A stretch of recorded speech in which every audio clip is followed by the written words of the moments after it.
Greetings, everybody. Eric Brown, MOBO-Media, coming at you again. Thought I'd drop another nugget and just kind of share some of my experiences, my perspectives on subjects and topics that I think that some people will find interesting. But today I want to talk about something that I'm all too familiar with, based on a job I held here within the last few years, and that is the way that people act after someone dies. Death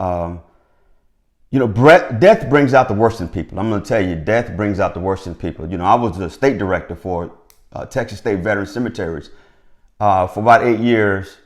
And what that encompasses, I was over 4 state veteran cemeteries in Corpus Christi, Mission, Texas, and near Killeen, Texas, and also in Abilene, Texas.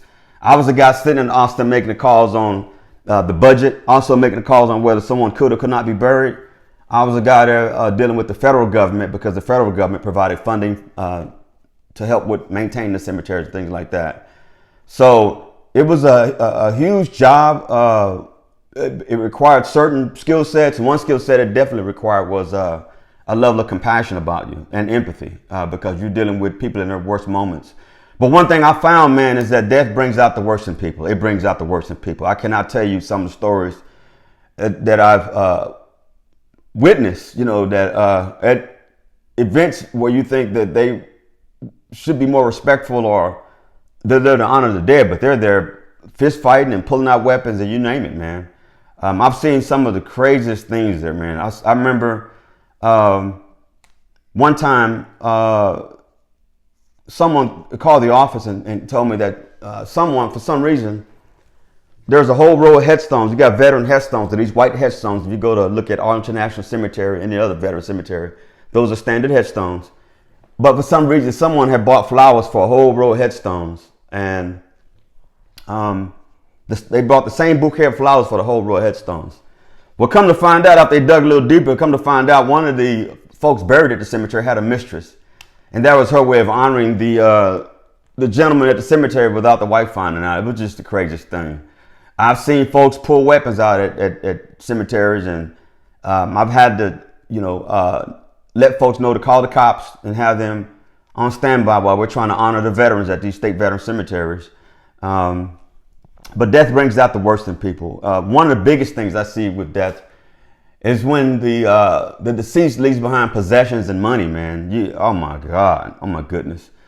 You see some of the lowest denominator of people on this earth, man, when it comes to what people will do for money and what they would do for possessions, and in a sense, replacing that with grief, respect, and dignity, man. I've seen people do some crazy things, man. But it brings out the worst in people. It breaks families up. I think it's. I want to say it's a normal thing. When you have a death of a major individual out of a family, that the family kind of begins to kind of disintegrate, or you bring these other personalities out of the family that, some think were new, but they were always there. You know what I'm saying? Those personalities were always there. Death was just a trigger. But I think it's really the norm. I think it's just it's death. When someone dies, not only does each individual member grieve, the family grieves as a unit. They grieve as a unit. And anybody know anything about the process of grief? There are stages of grief, and they don't go in any one particular order. You got denial, you got some of the other stages. They don't go in any one particular order. And most people only talk about that in terms of the individual.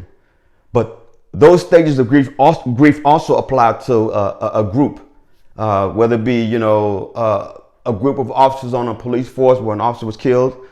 They would grieve as a group. They would go through the roller coaster ride, so to say. And families are no different. Families will grieve as a family, and they'll also grieve as individuals. And so I happen just to be sitting in a position where I was able to see things from what I call a 30,000 foot view, from a view of where I could see kind of like everything from a much wider perspective. And a lot of, I want to give people the benefit of the doubt and say a lot of the things that came about after death, some of the disrespectful and vile things, I want to give them the benefit of the doubt and say they were just grieving. You know, everybody grieves differently, and grieving brings out the worst in you, such. But I'm sure many on here would say, nah, that's not true. And some people are just, they were born with evil and they'll leave this world with evil, you know. And some people are just, they are who they are, you know. And unfortunately, death reveals some of that. So, like I said, I was the director of the State Veteran Cemeteries for 8 years, and I saw firsthand what death did. Again, it brings out the worst in people. I've oftentimes found myself being in the middle of a situation where I was mediating, you know, in the midst of a lot of anger, and it was risky for me because oftentimes when someone dies, they're looking for answers, and you better not be standing in the way of them looking for those answers, or you'll be the target. So I had to be very careful and not be a target. And a lot of these people agree, but at the same time, you know, push for just push for a common theme of love among siblings and family members and those sorts of things. And so, hey, with that, this is Eric Brown again, MOBO-Media. Like I said, death brings out the worst in people, and there's just so many things that go through my head, even with again with some of the things I've had to endure with death. Not only with my on a career, from a career perspective, but also from my own personal perspective. So, hey, with that, this is Eric Brown, MOBO-Media. Y'all take care, and please subscribe, like, share. Hey, man, I just want to keep it moving. Y'all take care. This is Eric Brown, MOBO-Media. I'm out.